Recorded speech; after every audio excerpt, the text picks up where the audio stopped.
On aime dire qu'on respecte les combattants, qu'on admire leur courage, leur discipline, leur force mentale. Mais si l'on gratte un peu, si l'on regarde vraiment ce qu'on leur a fait subir, on se rend compte que notre amour est conditionnel, fragile, hypocrite. Nous ne sommes pas leurs supporters, nous sommes leurs bourreaux invisibles. L'histoire se répète encore et encore. Un combattant gagne, on l'idolâtre, il perd et on l'abandonne. Pire, on le détruit. Tony Ferguson, une légende, 12 victoires consécutives à l'UFC.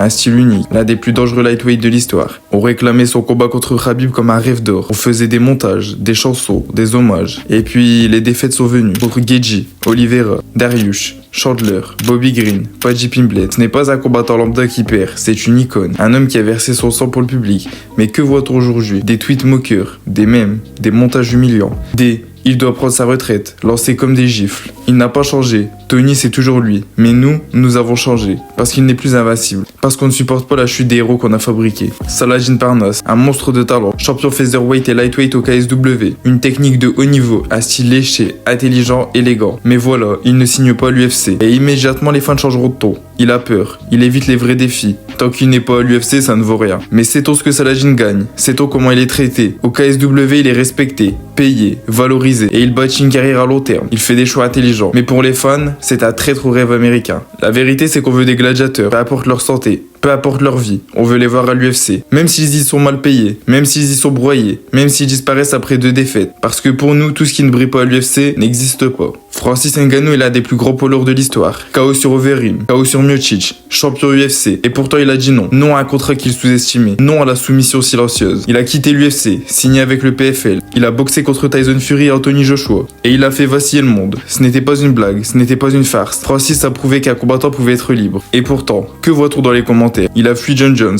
il s'est vendu. Il aurait dû rester à l'UFC. Mais Francis n'a jamais fui. Il a simplement fait ce que nous refusons d'accepter. Il a repris le pouvoir. Il a dit non. Et ça, pour beaucoup de fans, c'est inacceptable. Parce qu'ils veulent des soldats, pas des hommes libres. Aljamain Sterling, champion bantamweight, victoire sur Peter Yan, Henry Cejudo, 2 noms légendaires, 2 combats intelligents stratégiques brillamment exécutés. Mais pour les fans, il reste le mec qui a volé sa ceinture sur un coup de genou illégal. Pire encore, il est devenu le méchant de sa propre carrière. Pourquoi? Parce qu'il est trop tactique, trop cérébral, parce qu'il parle différemment, parce qu'il ne fait pas rêver comme un Sean O'Malley avec ses cheveux roses et son style flashy. On ne veut pas des champions, on veut des icônes, on ne veut pas des techniciens, on veut des youtubeurs du chaos. Et le pire, même quand O'Malley a perdu contre Merab, les fans l'ont critiqué.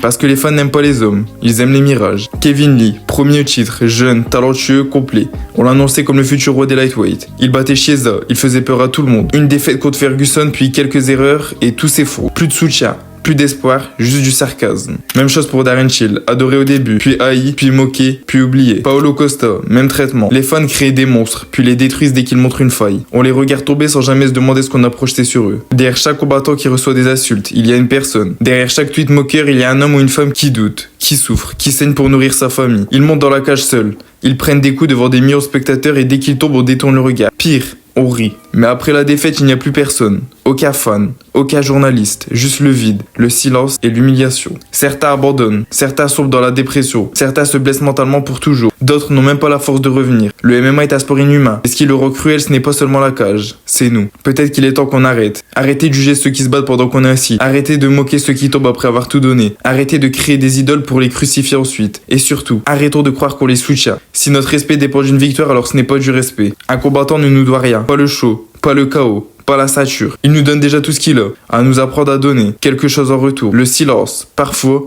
et le respect, toujours. Il monte dans la cage pour nous divertir. Nous, on les juge depuis le canapé.